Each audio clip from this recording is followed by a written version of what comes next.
टिप्पणी की है।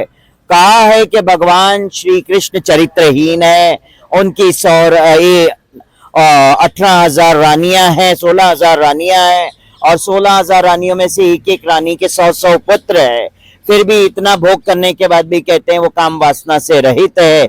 इस तरह की अभद्र टिप्पणियां कभी बर्दाश्त नहीं की जाएगी। हिंदू लुच्चा है, हिंदू लफंगा है, हिंदू एक गाली है। हिंदू वर्ड आप वहां जाके देखेंगे तब आपको पता चलेगा हिंदू क्या है। विकिपीडिया में जाके देखिए। तथा कथित जो संत है इनके खिलाफ हमको खंडन करना बहुत जरूरी है, क्योंकि इनके वजह से सनातन धर्म का नाम खराब हो रहा है, बदनाम हो रहा है और हमें बड़ा शर्मसार होना पड़ता है कि ऐसे भगवाधारी संत और वृद्ध अवस्था में 5-5 पत्नियां अपने आश्रमों में रखी है अपनी सेवाओं के लिए, और उंगली उठाते हैं भगवान श्री कृष्ण पे, उंगली उठाते हैं उनकी सखियों पे, उंगली उठाते हैं उन रानियों पे। तो मैं आपके चैनल के माध्यम से स्पष्ट कर दूं कि भगवान श्री कृष्ण ने 16,000 रानियों के साथ विवाह नहीं रचाया था, उनके स्वरूपों ने विवाह रचाया था।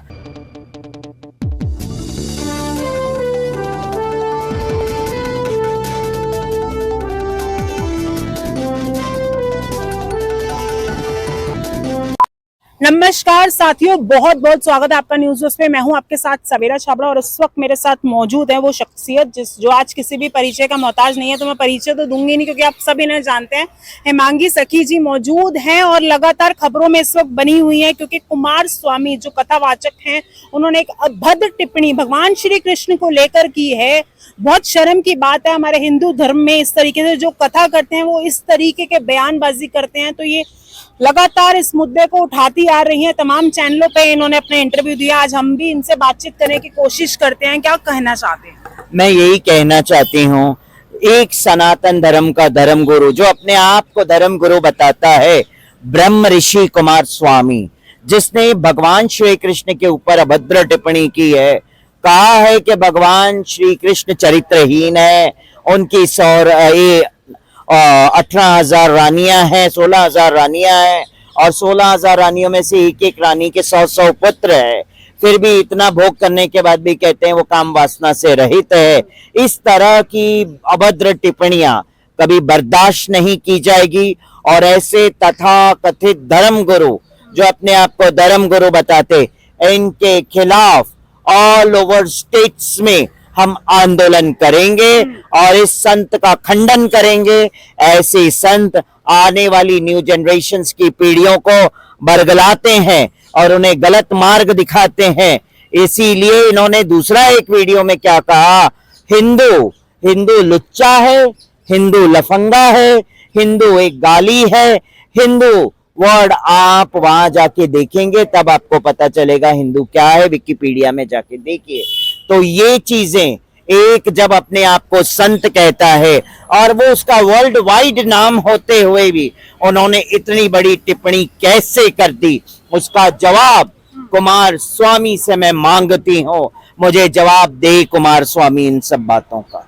एक तरफ बात हिंदू राष्ट्र की भी होती है और हमारे देश में सनातन धर्म जब से मोदी जी की सरकार बनी है कुछ ज्यादा ही हाईलाइट हो रहा है और इस तरीके से वही सनातन धर्म के ये जो गुरु हैं अपने आप को बताते हैं, वो इस तरीके से ये अगर अभद्र टिप्पणी करेंगे तो किस तरीके से आप लोग अब जो हिंदू राष्ट्र बनाने की बात करते हैं तो कैसे कर पाएंगे? हिंदू राष्ट्र तो जो है ऑलरेडी है ही है, इसे अभी बनाने की जरूरत नहीं। जब हम हिंदुस्तान में रहते हैं तो ये ऑलरेडी हिंदू राष्ट्र है। मगर ऐसे तथा कथित जो संत है इनके खिलाफ हमको खंडन करना बहुत जरूरी है, क्योंकि इनके वजह से सनातन धर्म का नाम खराब हो रहा है, बदनाम हो रहा है और हमें बड़ा शर्मसार होना पड़ता है कि ऐसे भगवाधारी संत और वृद्ध अवस्था में 5-5 पत्नियां अपने आश्रमों में रखी है अपनी सेवाओं के लिए, और उंगली उठाते हैं भगवान श्री कृष्ण पे, उंगली उठाते हैं उनकी सखियों पे, उंगली उठाते हैं उन रानियों पे। तो मैं आपके चैनल के माध्यम से स्पष्ट कर दूं कि भगवान श्री कृष्ण ने 16,000 रानियों के साथ विवाह नहीं रचाया था, उनके स्वरूपों ने विवाह रचाया था। जितने भगवान श्री कृष्ण ने अपने 16,000 स्वरूप लिए थे अलग अलग, और उसी में ही उन स्वरूपों ने विवाह रचाया था। तो इस तरह से है ये सब बात। तो इस तरीके से आप ये जो कह रहे हैं, और क्या आगे कुछ प्लानिंग है? मैं जानती हूँ अभी आप मथुरा में भी तमाम चैनलों पर बातचीत करके आए हैं, तरीके से आप ये विरोध प्रदर्शन करेंगे? नहीं, हम जंतर मंतर पे प्रोटेस्ट करेंगे, क्योंकि उसके लिए पहले प्रॉपर परमिशंस और हर चीज होनी चाहिए। तो ऐसा नहीं है, देखिए हर एक का अपना एक कार्य होता है। मैं प्रशासन के विरोध में नहीं जाती हूँ, क्योंकि प्रशासन सबको सपोर्ट करता है, गलत चीज को प्रशासन भी सपोर्ट नहीं करता है। ये मैंने मथुरा वृंदावन में देखा है, क्योंकि ये कुमार स्वामी के अनुयायी ने जब अभद्रता हमारे साथ की, जब कुमार स्वामी का हमने पोस्टर जलाने की कोशिश की, हमसे छीना झपटी की गई, फिर ये पुलिस प्रशासन के पास गए हमारी कंप्लेंट लेके। तो प्रशासन का यही कहना है कि ये धर्म क्षेत्र का मामला है, इसमें वो नहीं आते हैं, हस्तक्षेप नहीं कर। जब वीडियोस वायरल हुए, वीडियोस में सत्यता दिख रहा है कि कुमार स्वामी किस तरह से भगवान श्री कृष्ण को रिप्रेजेंट कर रहा है, हिंदू समाज को रिप्रेजेंट कर रहा है, हिंदू का मीनिंग क्या है उसको रिप्रेजेंट कर रहा है। तो गलत चीज को प्रशासन थोड़ी है सपोर्ट करती है ना। हमेशा अपनी बाकी से बात रखते हैं आप, चाहे वो ज्ञान वापी का मामला हो, और डटे रहते हैं। और एक सवाल और थोड़ा सा और लेना चाहूंगी, अभी आप चुनाव लड़ने की तैयारी कर रहे थे मोदी जी के खिलाफ, जी, जी, क्या हुआ उसका? देखिए, मोदी जी के खिलाफ तो मैं कभी नहीं थी, मगर मेरा इलेक्शन में खड़े रहने का रीजन ये था कि मेरा किन्नर समाज को संसद में जगह मिले, विधानसभा में जगह मिले, इसीलिए मैं मोदी के ऑपोजिट में खड़े रह के इलेक्शन में खड़ी रही। और बनारस कहते हैं उन्हीं का ही गढ़ है ना, तो उन्हीं के गढ़ में मैं इसीलिए खड़ी थी कि ये बात हाई कमांड तक पहुंचे कि किन्नर समाज की आवाज है, किन्नर समाज अब चुप नहीं बैठेगा, अपना रौद्र रूप किन्नर समाज दिखाएगा और अपने हक की मांग इसी जंतर मंतर पे अब किन्नर समाज करेगा आने वाले। की क्या प्लानिंग है? क्या कोई आश्वासन मिला था जो आप पीछे हट गए? देखिए, पहले तो बड़े आश्वासन मेरे पास आके दिए गए और मुझे कहा गया कि आप अपना बैक ऑफ हो जाइए, आपके किन्नर समाज के उत्थान के बारे में हम सोचेंगे, हम सब करेंगे। किन्नर आयोग के गठन के बारे में भी हमने कहा, उसके ऊपर भी माननीय की बातें। और कुछ ऐसे लोग भी आए जो हमको प्यार से धमकियां देकर गए कि आप पीछे हट जाइए, हमने तो मर्डर्स किए हैं, ये वो फलाना ढिमका, बहुत सारी बातें हुई। फिर भी हमने सोचा ठीक है, चलो कोई बात नहीं, प्रधानमंत्री के सम्मान में हम पीछे हट जाते हैं, क्योंकि हमें सम्मान दिया और माना भी उस बात को।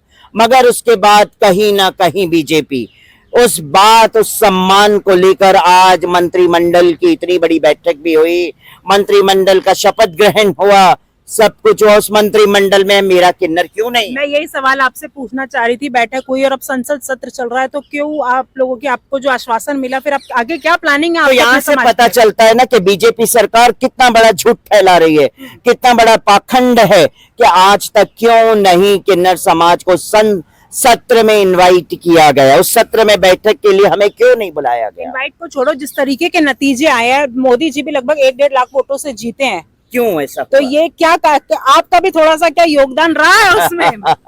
देखिए क्या होता है, जब किसी का घर उजड़ता है, जब किसी की दुकानें उजड़ती है, रोजी रोटी का स्थान उजड़ता है, तो बनारस उनका गढ़ होते हुए भी उनको इतने कम वोट मिले।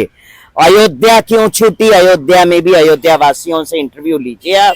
अयोध्या का क्या कारण रहा? मैं उस पर भी आना चाहती हूँ। बहुत लोग, ये सोशल मीडिया पे वायरल हो रहा है कि कुछ इस तरीके से लोगों के घर टूटे तो इस तरीके का जवाब मिला, विपक्ष अब की बारी जो मुद्दा उठा रहा था वो छुप पाया है, तो उसको लेकर आप क्या कहना चाहेंगे? अयोध्या का गढ़, आप भी बड़ा बढ़ चढ़ के प्रचार कर रही थी, तो थोड़ा सा उस बारे में बात करते हैं। देखिए, मैं बढ़ चढ़ के प्रचार इसीलिए कर रही थी कि हमारा कर्तव्य बनता है अपने राजा के साथ उनका आवाज बनना, क्योंकि आज हमारे देश में चाहे किसी का भी राज्य हो, आज बीजेपी का राज्य है, कल कांग्रेस का भी हो सकता है, परसों किसी और का भी हो सकता है, मैं राइट हो रहा हूँ, तो जिसकी सरकार है उसके साथ हम सबको चलना है।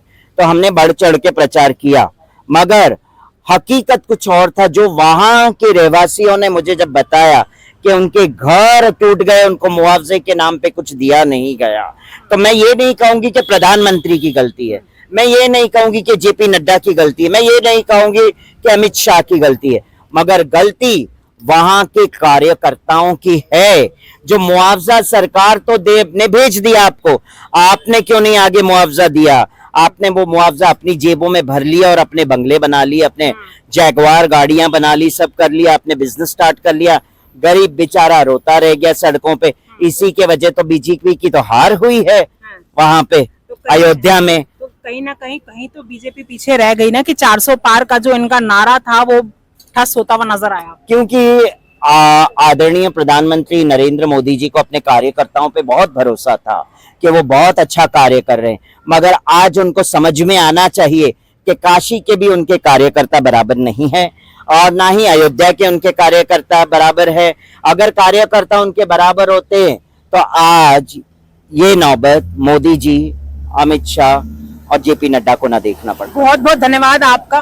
तो ये थे हमारे साथ हेमांगी सखी जी, बड़ी बेबाकी से अपनी बात रखती हैं, चाहे वो ज्ञान वापी का मामला हो, चाहे वो अपने समाज के लिए लड़ने का मामला हो, हर पल डटी रहती हैं, अपनी बात पर अड़ी रहती हैं। क्या कुछ कहना आपका हमें कमेंट करके जरूर बताइएगा। फिलहाल इस वीडियो में इतना ही। कैमरा पर्सन रवि के साथ मैं सवेरा छाबड़ा, न्यूज़ वेव्स दिल्ली।